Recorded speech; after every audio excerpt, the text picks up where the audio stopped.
Forgive the heavy breathing. We just got done doing some push-ups in the house. Y'all know what it is. Okay, so welcome to Be About People, where people matter. Right across from me, I have Jasmin Soto. Thank you for coming on the show. Of course, of course. I always like to ask this question first because I'm a huge believer in energy, but what's your sign? I'm a Pisces. No way. Sure am. No way.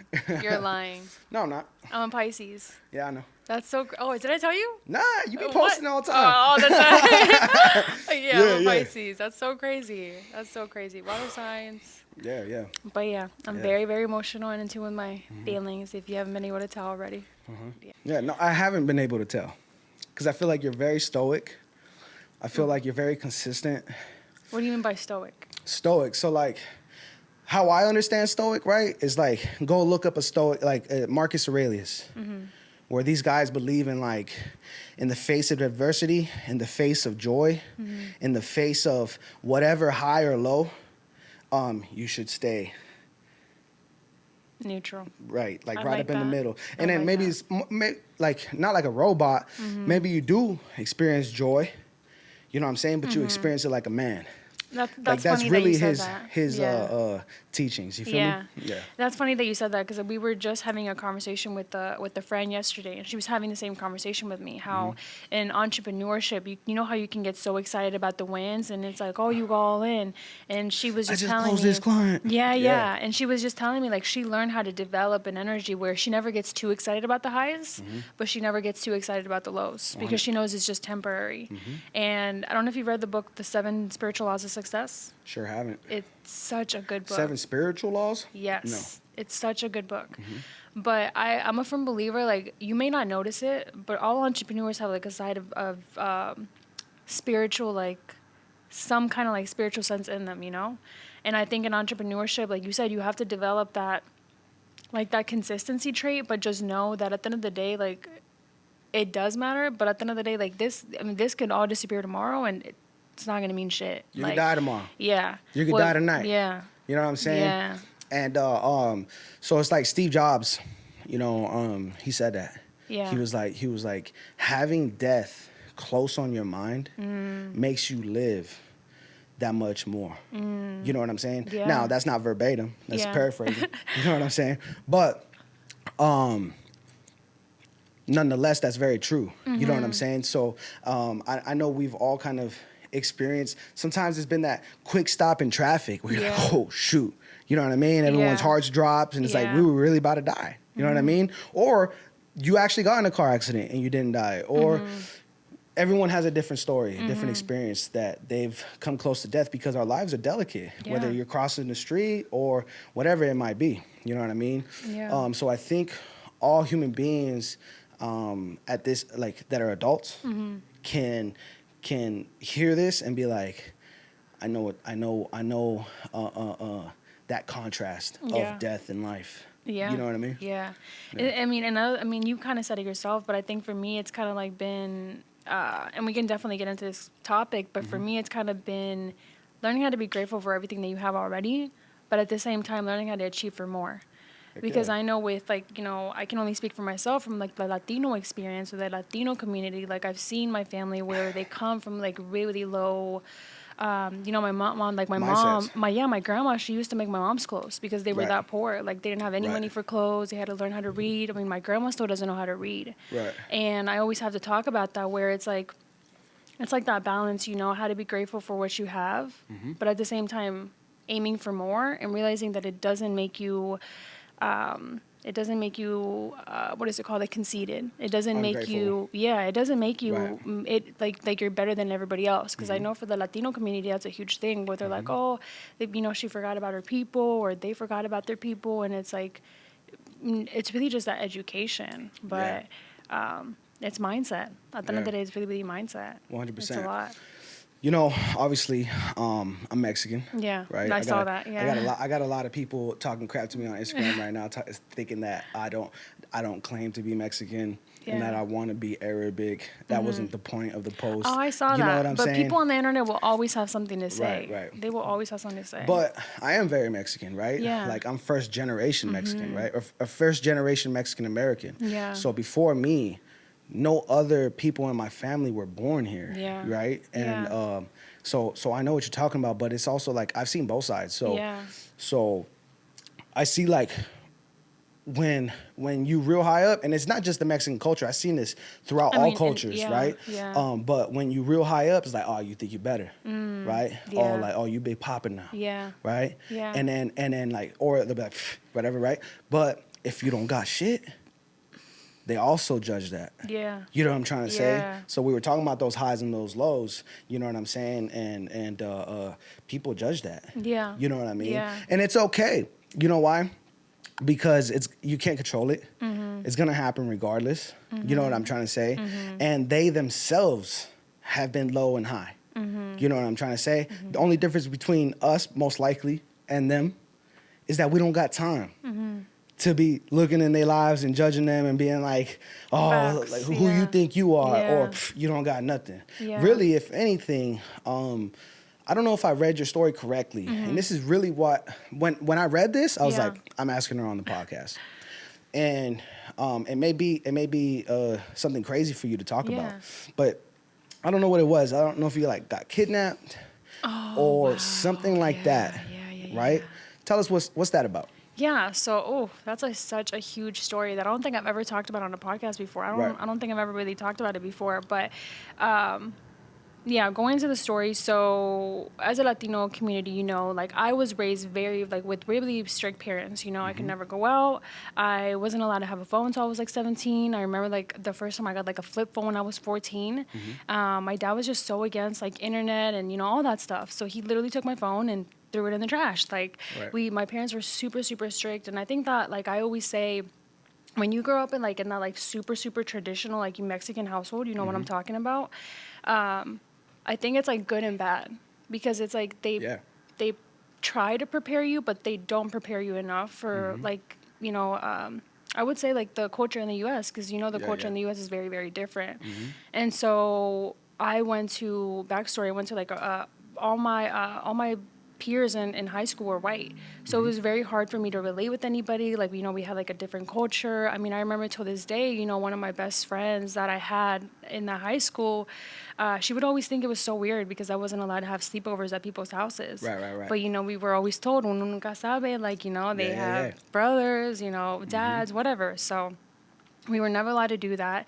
Long story short, I went to college, and I think that when I started college, I was really not prepared for the world at all. I mean, I really never went out. I was like in that mentality where my mom always told me like, you know, finish school, you know, don't get married because, you know, in the Latino community, she had been around a community where, I mean, my great grandma had 14 babies and she got married when she was 14. So for her, it was like, you know, I never got to finish school. Like that's your priority, just finish school. Right. And when I went to college, I think I was just surrounded by like the wrong people. I was surrounded by the wrong environments. And you know, in college, like even when you're studying, like you still get invited to those parties on the weekends. This is college where?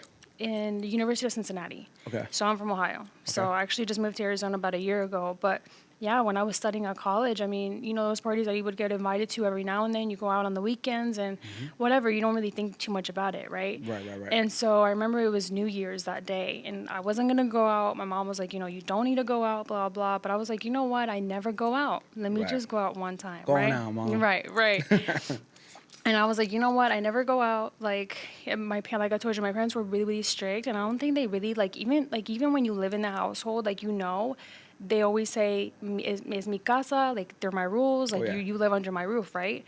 And so it was like I was 21 and I was starting to kind of be a little bit more independent. And I remember I had gone out that night, and we weren't going to do anything. And, you know, fast forward, we decide, you know, let's just go to somebody's like frat house, or it was like a house party or something like that, right?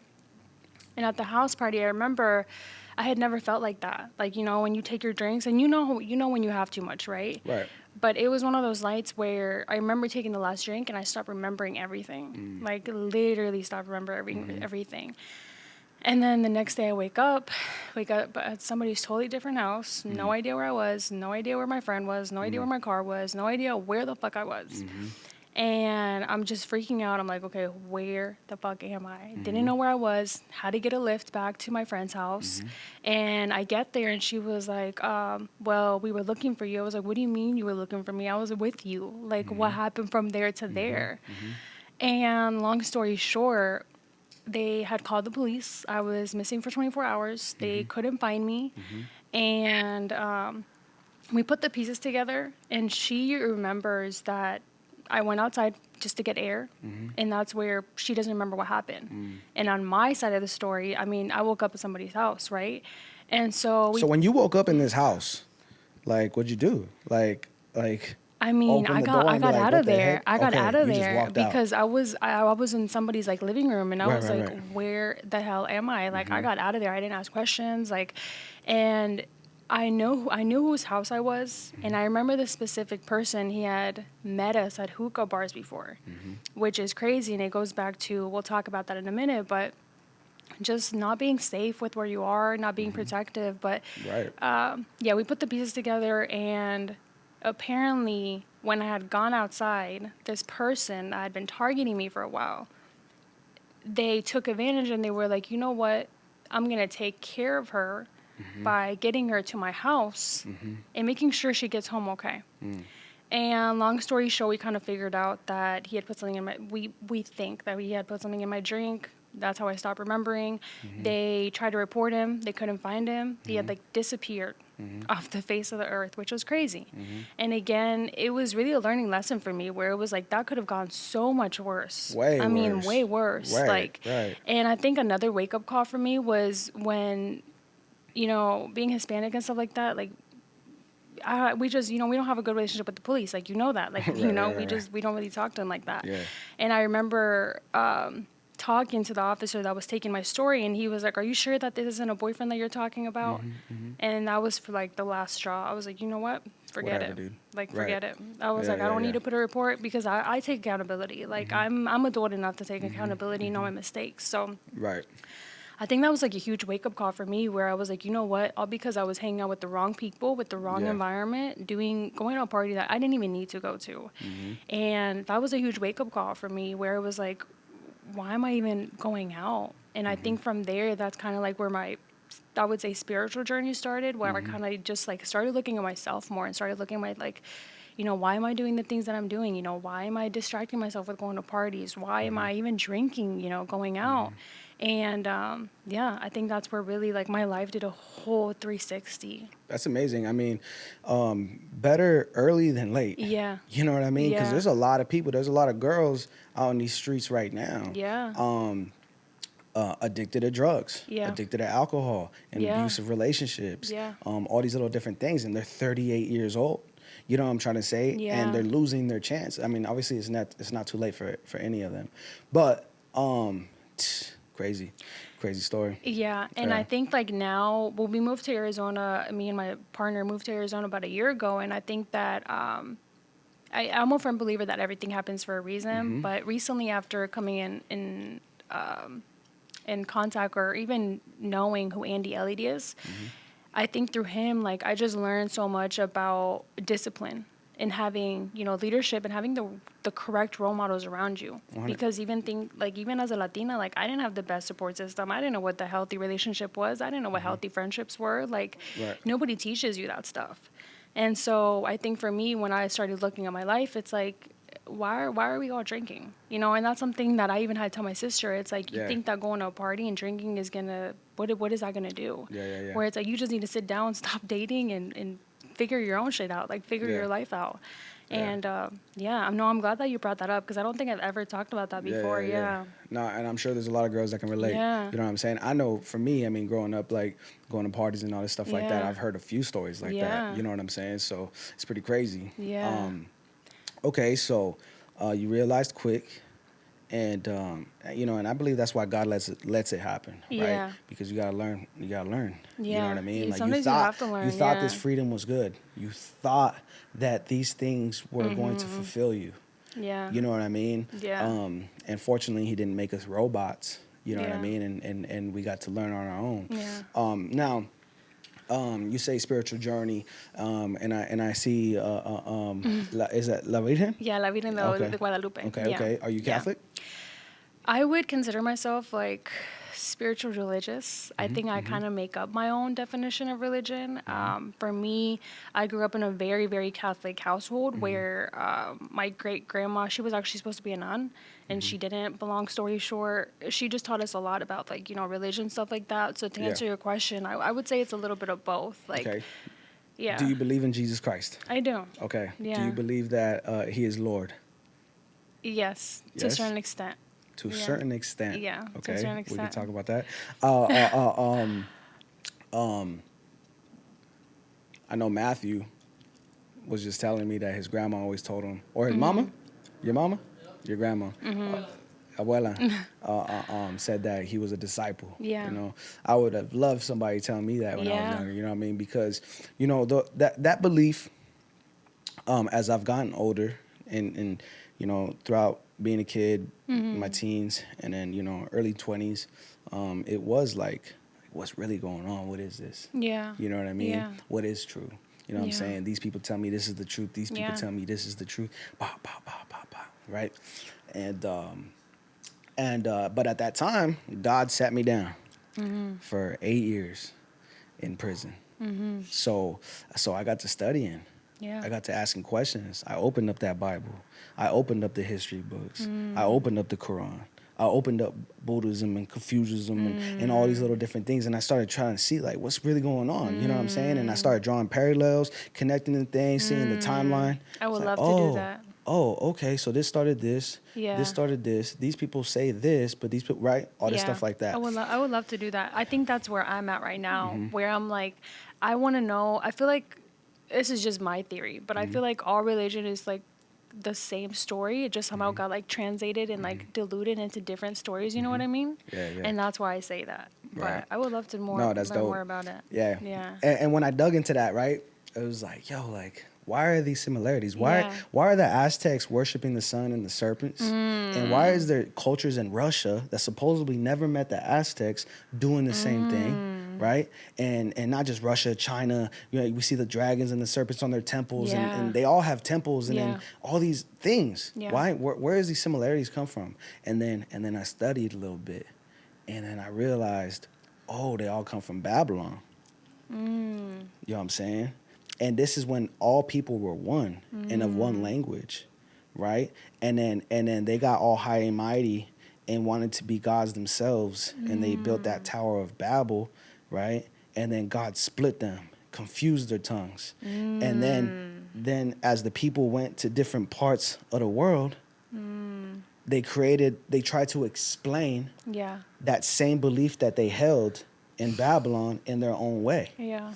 And when I came to that realization, I was like, "Oh shoot!" It makes You know so what I'm much saying? sense, yeah. And then, but obviously, it's a bigger convo than that. Yeah. Yeah. But no, that's why I asked you. You know what I'm Yeah. saying? I've seen the reading Yeah. before on you and stuff like that. You know what I'm saying? Me myself, Yeah. I'm a Christian. Yeah. You know. Yeah.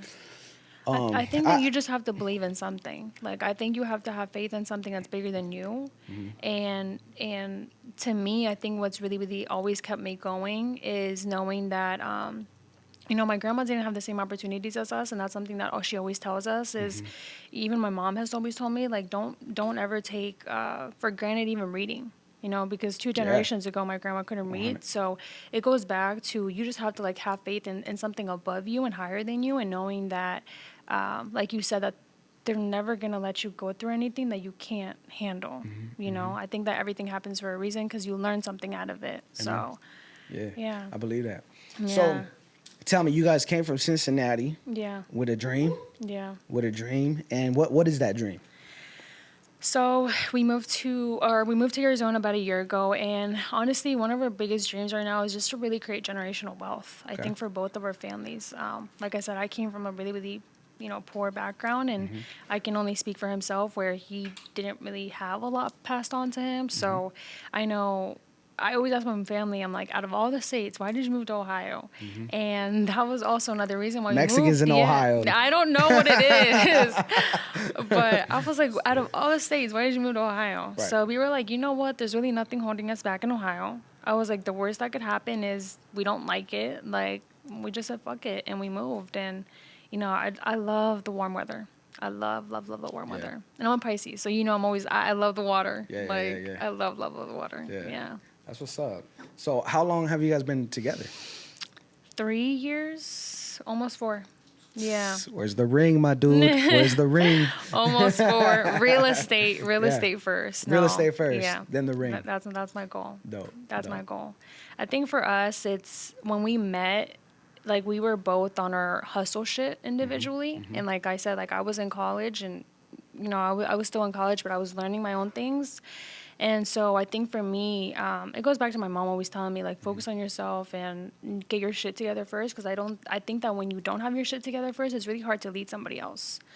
Yeah. And that's what I've noticed with other, you know, just other people around us. It doesn't mean that we could totally get married now and, you know, it could be successful. But I think that for me, it's a priority of how can we build our foundation first, you know? How can we have everything set up first? Because that's more important to me. Because I think even like a marriage is business. It's a partnership. It's a contract. So, yeah. Nah, I believe that. I just know that like, I don't know, man. Like, I just wish I would have listened to the word of God and married the girl that I was with and did things the right way and built. Even if our foundation was weak, even if we didn't have much, right? Like, I would have loved to made a huge step in commitment, like in hindsight. While I was in it, I was like, hold on, girl. I gotta get an M. I gotta get 2 M's. But why do you feel like you can't do it now? Oh, what you mean? We've been separated for like a year and a half. Yeah, but that's what I'm saying. Like, with somebody new with somebody new for sure. You know what I'm saying? Yeah, I would love that. You know what I'm saying? And you know, I be walking in Walmart, tapping girls like, yo, I'm looking for a wife. You know what I'm saying? No, like, and I know we're being funny, but no, I think like just like seeing like different relationships, like don't get me wrong, you could totally do it. Like it would work. I'm not saying it wouldn't work, but I think like just watching, I don't know, maybe just how I grew up and observing different things. Like I grew up in a household where my parents were married, but they weren't happy. You know, they weren't happy for years. Like they were, I mean, that was a whole different thing, you know? 100%. So that's why I said, I think for me, like it's mind, body, spirit. Like you have to have that mind, body, spirit. Like, you know, like I said, I would be happy. We could do it right now. But I think for me, it's like, I want to make sure that we just build stuff for our family, especially for the kids, you know, because we do have 2 little ones. I mean, he has 2 little ones, but yeah. Dang, and you brought him with you, bro? Okay. Yeah, you gotta go hard. Yeah. Hard. Yeah. No, I got a little boy. He's 5 years old, you know. Yeah. And kids remember stuff. I mean, I don't know about you, but I remember that the most. Like, I still remember childhood stuff. So I think for me, like, that's why I think, like, taking care of the kids is so important to me now. Yeah. Because it's like, you know, I remember my childhood. I remember how much that impacted me. I remember how many memories I had. And you know those things that you go through and you're probably, like, when you were young and you were probably like, oh, this is never going to end. Like, you're never going to get out of this. And, it's crazy.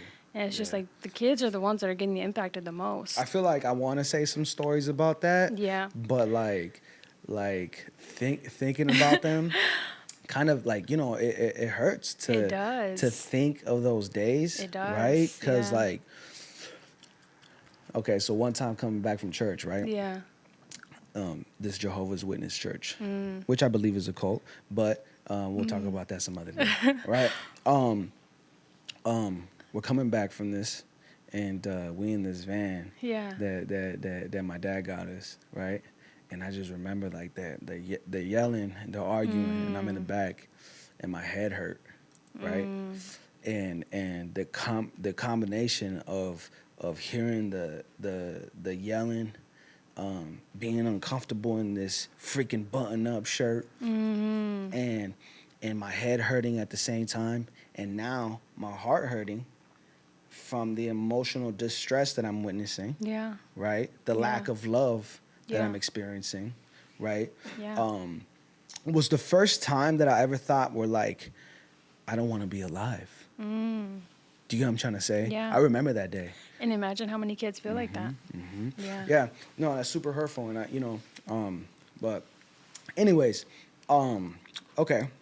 Yeah. Let me look at the clock. Well, yeah, I know. Like, how much time we got? When did we start, brother? Well, or what's our time clock on this? Because we could go on. Okay. All right. Yeah, going back to what you said really quick, I think that's why I fell in love with psychology, because I fell in love with getting to know people's stories, and I think that's why you love. I love that you do what you do. Yeah. Because I think that I was always the shy one. I was the oldest one. I always had to take care of everyone else. I had to make sure that everyone else was good, and like. Maybe for you it was a little bit different, but I know from my side, like being a Latina and being the oldest, I was almost like the second mom. I had to take care of everybody else before I took care of myself. Yeah. And I think for me, I was shy for so long. And it wasn't until recently where somebody told me not sharing your voice is probably one of the most selfish things you can do. Not what? Not sharing your voice is one of the most selfish things you can do. I believe that. And I had to think about it, and I'm like, you're right. Because it's just like, imagine how many other brown Latinas feel the same way I do, where it's just like, even like something, me and my sister can never relate, because my dad is from Jalisco, Guadalajara. Okay. So my sister's really light skinned. Okay. And my mom is from Morelia, Michoacan, and I'm brown. Right. So it was like, that's something that we could never relate to. Wow. We had a totally different experience. She Wow. grew up with a lot of people calling her always la güera, she's always la güera, and yo soy la morenita.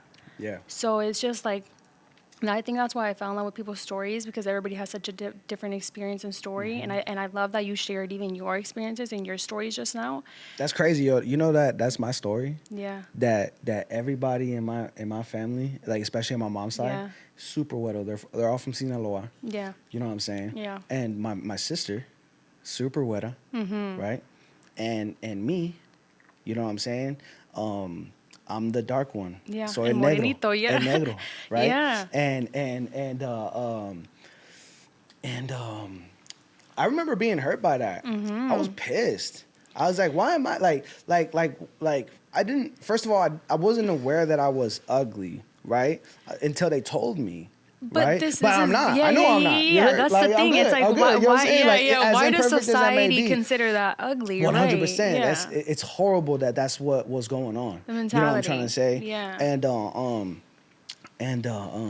And I remember that it impacted me so much so that when I went to county jail and I went to prison, I spent so much time inside. We're on like 23-hour lockdowns, all this stuff like that I started losing my pigment, right? And when I got lighter, I was like, oh, look. I was like, look, I look better. You know what I'm saying? And people tell me, you look like Drake. I'm like, oh, shoot. You know what I'm saying? Cool. And then I got fatter and they told me I look like DJ Khaled. You know what I'm saying? I was like, oh, man, whatever, dog. You know what I'm saying? But, I was hurt by that, yo. Yeah. I was pissed. But you're talking about human psychology. You're like, I love that. When that's other stuff that I study too: psychology, sociology, the psychology behind economics, things like that. I'm very passionate about that. So when I seen you posting about that, I was like, it makes sense. You know what I'm saying? It makes sense. Like you gotta know people, you gotta know their behavior in order to be able to even help businesses. You know what I'm trying to say? And that's what you do, right? Yeah. Like, so tell me a little bit more about what you do. Yeah. So I work with CEOs, mainly coaches and consultants, to create spicy content. And what I mean by that is create spicy content. I love that. And the reason I say that is because, I'm Latina, but I'm a firm believer in using your cultura, using your story to connect with your people on a deeper level. Because I think everything is psychology. Think about, why did you walk the way you came in through the door? Why do you sit down like this? Why do you put your hair like this? I sit down like this because of Andrew Tate. And everything has like a psychology thing behind it. And I love that you even shared your story because, that connects with somebody else, You just never know who you're impacting. And back to your podcast that you said, your podcast, you said you want to share other people's stories. I think that's amazing because now you're helping your community by saying, you know what, I know somebody that could relate to your story. I know somebody that can connect to your story. Yeah. And I think that's what marketing is at the end of the day. Like if you look at marketing, you have to connect with people. And I think that's the huge gap where I saw with marketing, where I saw a lot of marketers, again, they're white marketers or they don't understand You better go to some of my old videos on my Instagram. I addressed it, right? Where I'm like, Google white, Google marketing directors. Yeah. And then you click on images white dude, white dude, white Yeah. dude, white dude, Yep. white dude, right? So when I Exactly. walk into a business in the past, now it's a Yeah. little different. I come in with leverage. Yeah. I don't even walk in if you don't know me, and if Yeah. and it might happen. There's chances and stuff like Yeah. that, but before it was just cold as hell, Mm-hmm. right? Like I don't know the person, they don't know me. I'm walking in.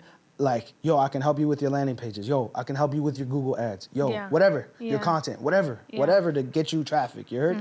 Now,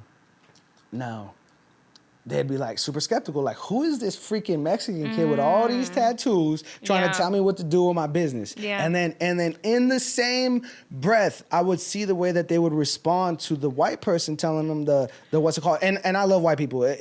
On this podcast, I actually went a little viral for talking about that, right? Yeah. Like, do you remember that, bro? Oh, Uh-oh. he's not even here. He's not even here. I was on Kicking Ass and Taking Names. Yeah. And I was like, bro, I love white people. Mm-hmm. You know what I'm saying? Because like in my family, I was told I was ugly, I was dumb, I was black, right? And then negro or whatever. Excuse me. But my teachers that were white would pull me to the side and be like, yo, like you're special. Yeah. You're gonna do big things. You know what I'm trying to say? So Yeah. like that was it was, obviously And that's so interesting how I think that's why I love psychology, because it's so interesting how something that we were just talking about, you can grow up in the same household and have a totally different experience. Like you can have a totally different experience, where that's why I said mindset at the end of the day is really the most important thing, because if you can't believe it in your brain that you're actually capable, or if you actually have that knowledge within you, you're never going to see it. Right. So I love that you said that you walked in those places and you knew your value, because you do have value. And I think that's where I saw a gap, where it's like, why are all these white people talking to the Hispanic audience when you don't know how to connect with them? You don't know how to talk to them. You don't know what makes them, move, what makes them, like, what you makes ain't their been story. to Sinaloa, fool. Yeah, and that's why I said marketing really is just learning people's stories. Yeah. Like, that's all it is, learning people's Yeah. stories and learning how to give value back. Get the psychology on yeah. this. Yeah. The misunderstandings between Mexican people is huge too. So like Chicanos, Mexican Americans, and Mexican nationals. There's a huge There's a huge difference. there's a huge difference there, and the way that they treat each And other. divide. And divide. They judge Yeah. each other like Yeah. pinche cholos, Yeah. or the Mexican Americans that's like such a good one. effing paisas, right? Yeah. And I seen that really raw Yeah. in prison.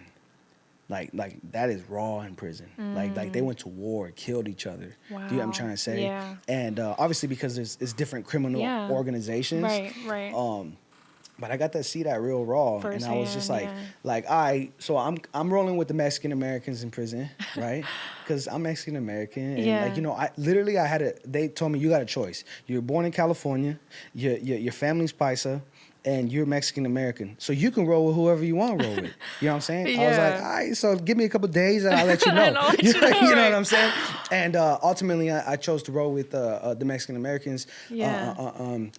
But as I went throughout my time, I was like, I kind of regret that. You know what I'm Yeah. saying? Because the Paisas, like, they get down. Like, Yeah. they're united. They're not a lot of junkies, Yeah. all this stuff like that. And I'm not calling every single Chicano a junkie.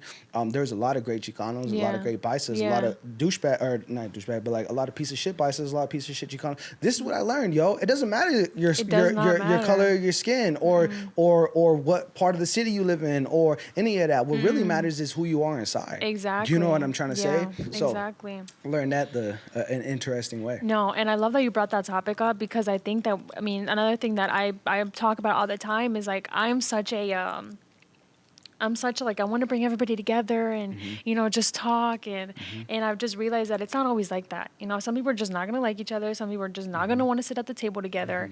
And I think for me, like, I love that you said that, because I grew up with my dad saying that all the time. Like, my dad was from Guadalajara. And so he, the colonizer's blood, but he would always be saying, like, son cholos, like, no se respetan, like, And some of that stuff could be true. Yeah, like, they're whatever, they're like gang bang or whatever. Yeah.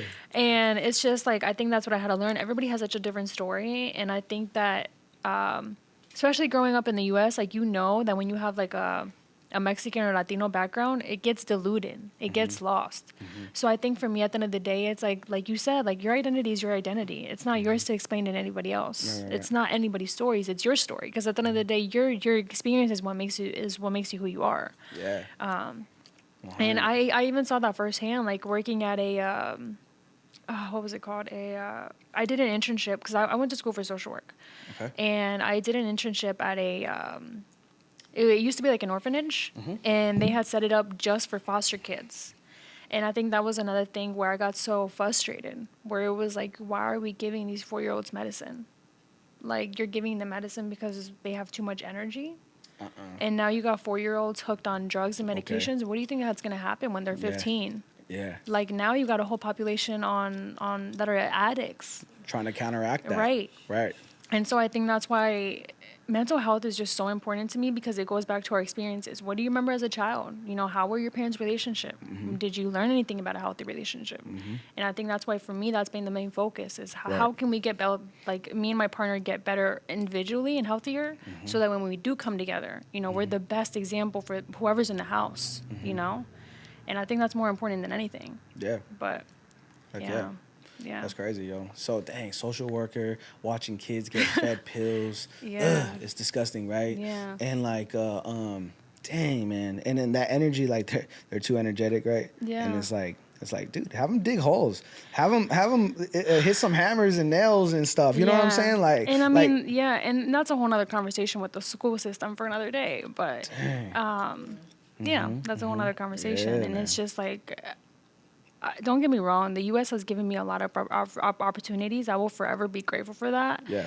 But there's just a lot of things I don't agree with. I think that we're letting generations down, we're letting families down, we're letting communities down, and we're trying to make them fit inside this box that we were just never fit. We were never made to fit, you know?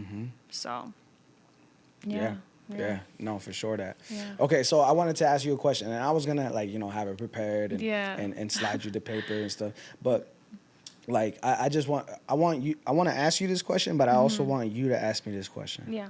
Okay, so what would you do with $1 million? That's such a good question. I would first invest in real estate, because that's definitely a passion of mine. That would be like what, 25, 35, 45% of the portion? Some of it, yeah, some of it. But I think for me, most importantly is, like I said, create better education systems for the next population, or the next generation. Okay.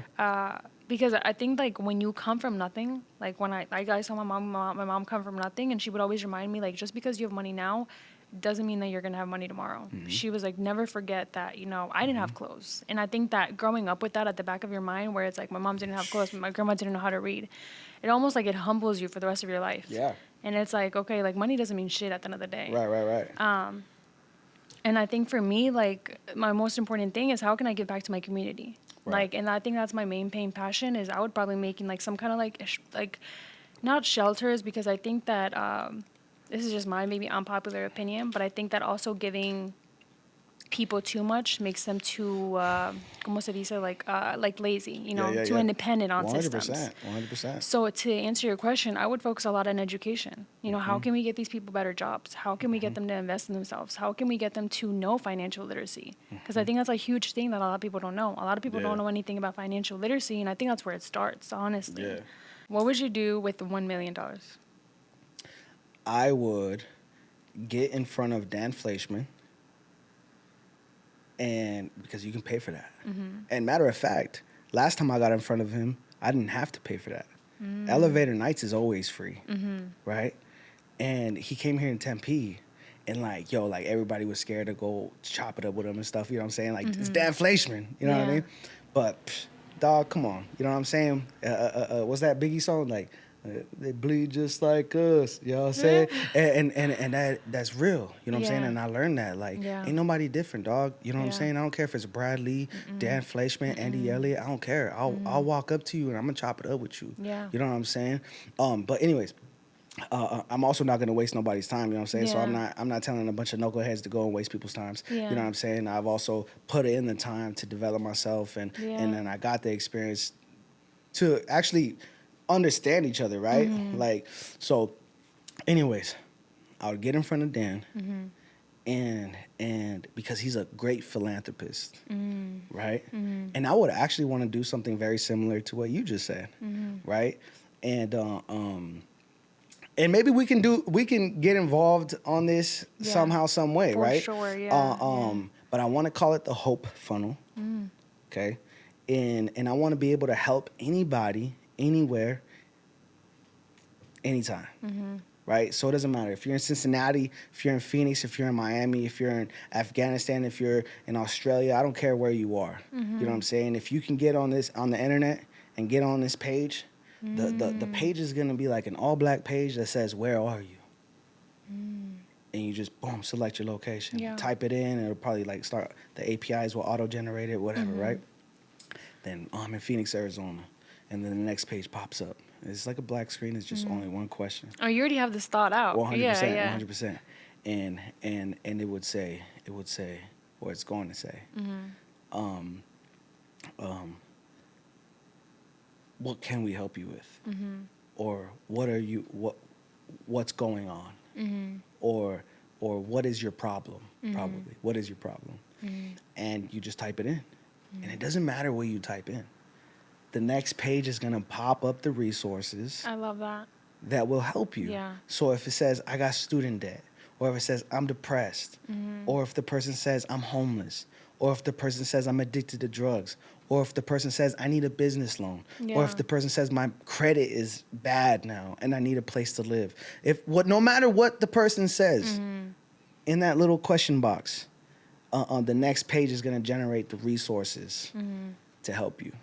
Do you know what I'm trying to say? Yeah. And that's an idea inspired by always passing people up and feeling bad. Like, dang, man, like, I want to help you, bro. Yeah. I don't know how to help you right now, though. Like, yeah, here's like a couple dollars and stuff, but I can't bring you home. Yeah. You know what I'm saying? But like, I know there's organizations dedicated to these things. So how do we get these organizations together on the same page and make sure that they pop up when someone types up and needs their help? Yeah, You know? yeah. That's what I would do with $1 million. That's You such a heard? good idea. Yeah. And I used to do like a lot of like community work and organization work, and I think for me, like one thing I realized is sometimes you have to bring the resources to that community, because sometimes people don't even know where to look. Yeah. I mean, I know for like the Hispanic community, like sometimes like that language barrier, like they don't know where to look, they don't know how to find it, they don't know. And I think for me, They think it's everything's like, a scam. Yes, that's a whole nother conversation. They think everything is a scam. Right. And so I think for me, like maybe in the future somehow, like I want to create some kind of like, I don't even seminars or workshops where it's like we have all these people come out and they see that it is possible. Like I think people look up to entrepreneurs, or they look up to anybody that's successful, and they think like it's so hard, like it's so out of reach, like that can never be us, or, you know, and it just takes work. Like that's all it does. It takes work. And I think that if we just showed them, maybe they would be more motivated to see, you know what, they can actually do it. 100%. And yeah. 100%. I'm seeing it. You know, I see it, and it is real. It's like the person gotta feel reachable. The person gotta feel relatable, and then you see like, oh shoot, like they did it. Like what'd you do? Yeah. You know what I mean? Yeah. And then maybe you'll take that same path. You know. Yeah. That's good. Yeah. And I mean, one thing that has like really changed how I think now, like recently, that I think about all the time is like, in every room that you show up, like what can you give? Yeah. Because I think that now we're getting so fast, especially with entrepreneurs or marketing, like everybody's getting so fast. Everybody's naturally selfish, which isn't a bad thing because that's how we're made, right? But I think a lot of people are always like, you know, how can I take? And sometimes it's like, well, what can you offer? What can you give back to the people around you, you know? Yeah. And that's something that I had to learn through marketing, but you know, you learn. No, that's real. Yeah. And like, for sure, what can you give? One thing, I feel like that's been a blessing and a curse for me, right? Because I give so freely. And then sometimes you'll end up like, you know, it's like Thursday night and like no one's there and you're just alone. You know what I'm saying? And there's no one there to give you. You know what I'm trying to say? Yeah. And not the businesses that you've helped make millions of dollars, not the people that you've helped with gas money, not the person that you were on the phone call for an hour with. You know what I'm trying to say? Nobody's there. You know what I'm trying to say? But it's like, those are humbling moments, because then you realize like, can't hold it against them, man. You know what I'm saying? I can't hold that hate against them and resent them for that. Yeah. You know what I'm saying? Yeah. Like, it is what it is. There's gonna be these moments. Yeah. You know what I mean? Well, I'm like very, very, I'm very in tune with my emotions. Like I used to be super, super emotional where I would hold everything against like somebody. I would hold grudges. I would hold grudges at all because I'm like, well, I did this for them and I did this for them and I did this for them and then they're not showing up for me. And I mean, especially as the oldest, like I told you, I was taking care of everybody else, and then I looked and I'm like, wait, nobody's You're the oldest. showing Everybody, up. all your brothers Nobody's and showing up sisters for me, right? are like 2,000 babies. Yeah. Dang, Yeah, that's all crazy. of them. That's All of them. And then I think I that's why I said, like, I think my spiritual side kind of helps me sometimes because I think that I realized through that, like, you have to let go of expectations or else you're always going to be feeling like you're empty. And I think that was that was happening for me where I was like, I was giving out so much to everybody else. And then it's just like, well, I'm not filling up my cup, you know? And so I think that I had to let go of expectations. I heard it recently where somebody said, you know that you have control over your emotions, we can just give and not feel resentment for doing it later. Because, you know, a lot of people give and then they feel resentment and they're like, oh, I do so much for other people or nobody does anything for me. But it's just like, how can you just give to the world? And that's also not true. They're just speaking from an emotional place at that moment. Yeah. You know what I mean? People do things for you. Yeah. You know what I mean? Yeah. It's just you're not remembering right now. Yeah. You know what I mean? Or sometimes you don't see the bigger picture. Right. Yeah. El Chapo. Oh, man. No, definitely can't glorify it. Nope, not at all. I used to. Yeah. Like, Yeah. why? Because, Yeah. like, my family's actually from there. No way. Like, my cousins share land with him. Wow. You know what I'm trying to say? Like, Barrio Guato. Yeah. Like, I used to ride around on a horse with my grandpa in the Sierra Wow. of Sinaloa, Barrio Guato. Yeah. Right? And they're still there. You know, my grandpa and my grandma are not alive. The ranch is still there. It's still our families, right? Yeah. But Yeah. the rest of my family is really mostly like in Tamarindo. Well, we're going to Mexico in 2 weeks. Yeah. 2 weeks, and that's something that I have to have conversations with them all the time. It's just like I grew up going to Mexico every summer, and I think that's why I said people's experiences are so important. Like you have to understand them, and I think like even growing up a little bit in Mexico, like I was able to see that different lifestyle and that different, just totally different. Where it's like people don't even realize that coming to the U.S. is a privilege. Yeah. Like it's a huge privilege. And I remember being one summer in Mexico. It was just so much crazy stuff that happened that summer. Where I remember like they were on the news and they said one of the artists, like I guess like things were so bad with the what is it called, with the cartels. Yeah, with the cartels, that one of the artists had literally gone missing. And I think like a couple of days later they had found that he had died. Yeah. And it's just like people don't take it seriously. And yeah, it's crazy, right? It's a whole different they've lifestyle. murked like our favorite dudes, right? Like Yeah. Chalino, you know what I'm saying? They took out Chalino, like dang, Yeah. bro, you know what I'm saying? Yeah. Valentin, Yeah. but you know, what was I gonna say? Mexico, you had to boil the water to take a shower, take a right? shower, yeah. You know, yeah, 100%, yo. And all right, so like my mom's side, Sinaloa, right? And they really about money. You know what I'm saying? Like really about money. Yeah. Materialistic. Like it's almost like I remember not even hugging my grandma. Like she would shake my hand. I was like, yeah, like where's the love, right? Yeah. But like my dad's side, super humble. Yeah. And they're from Chihuahua, but they're really they all migrated to Guanajuato, right? And so that's where I would spend time at. And then one time we went out there for like 2 months, yo, and I really got to live like day to day there. And I was like, yo, like this is dope. First of all, you know what I'm saying? And we had to boil water. It's a different kind of freedom, isn't yeah, it? Yeah, 100. And then real milk. Yeah. Right? At first it was nasty to me. But once you get used to it, you're like, it's what amazing. Yeah, 100%. Yo. Yeah. How long would you stay out there? We would stay. The longest we stayed was for like a whole summer, like 2 months. Nice. Yeah. Yeah. And that's why I said I think it's a privilege because at some point, you know, the money ran out and we couldn't go. We couldn't go every summer, and then you really take it for granted. You're like, damn, like I should have appreciated it more. 100%. And you know, my cousin doesn't have papeles. She's a dreamer. She's on the The Dream Act? Yeah, the Dream Act. Yeah.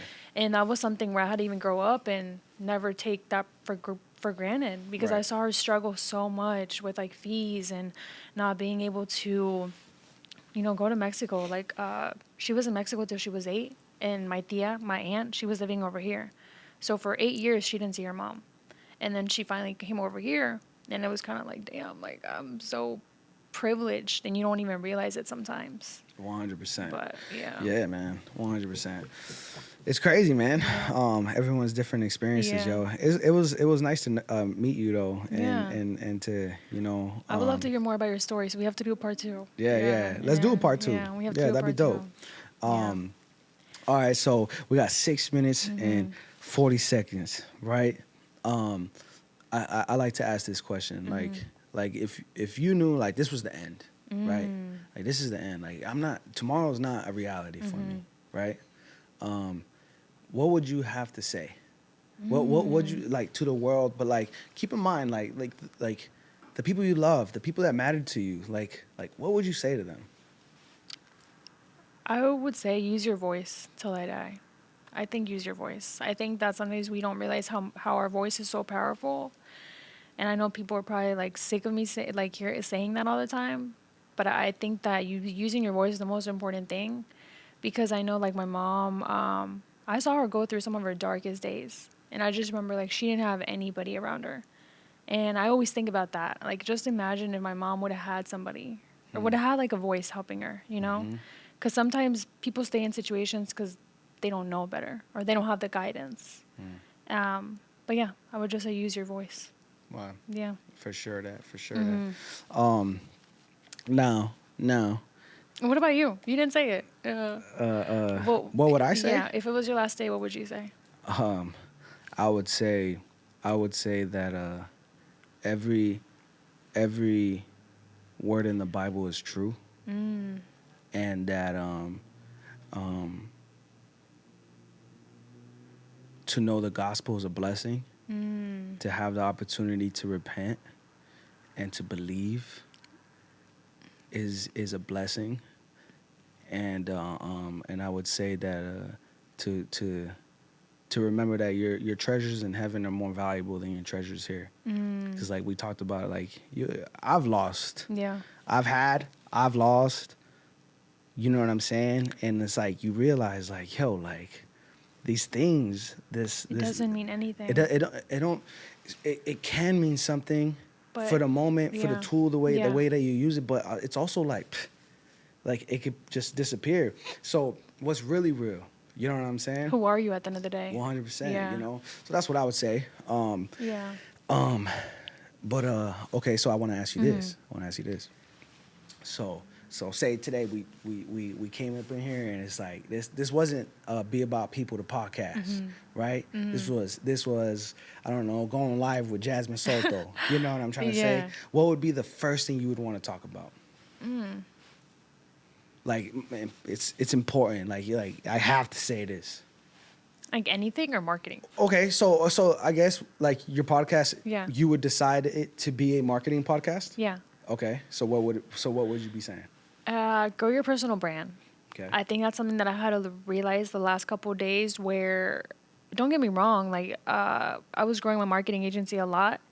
And I think that, long story short, you make so many mistakes, you realize how can you do it better.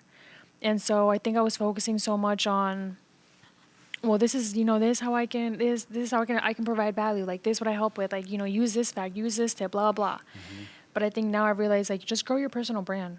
Share what are you doing on your daily stories? What are you doing in your daily life? Because I think that people get more attached to, again, having that leader because they've never had a leader. They've never really had anybody to look up to. They've never had anybody to push them to be their hardest. They've never had anybody to hold them accountable. And I think for me, that was like something that I'm learning through my personal brand, is that people are starting to get more inspired by me, not by the personal facts that I share, not by the business facts, but by how am I holding myself accountable to do better in life. So grow your personal brand, and it's going to be your biggest asset. Love it. It's crazy that I was committed to that before I really even understood what a personal brand was. You know what I mean? But it was after it was after just so many like crazy experiences, like of like joining other people's companies and then trying to start my company, and then just like all, like it being almost overwhelming. And then I was like, dog, I'm just gonna post it on my page. You know what I mean? And I'm so glad that you actually did that, because you even said it yourself. You're following the great strategy, and I love that you said that, because I think that you are ahead of the game. So you were definitely one step ahead. So Let's go. Yeah. Let's get it. Yeah. Jasmin Soto, y'all. We got 2 minutes left. Let's do like a little outro. I don't know. Listen, guys. Listen, this ain't scripted. You heard? This is all real this was deal. really good. Straight from the hip. You know what I'm saying? With an extra clip. You know what I'm saying? Okay. Yeah, it was fire, right? It was dope. We gotta do a part two. Dang. I 1 know, minute, 40 I know, we seconds. only What's got up, 1 man? minute. Hit us with some heat, Jasmin.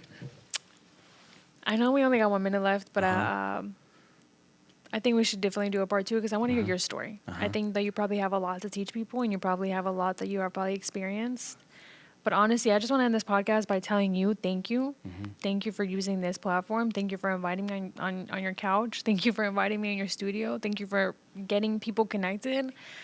Because I think that's your superpower. And you just connected us to someone that I didn't even know. And now I'm already thinking of so many connections. So it's just, thank you for being a connector. Yeah.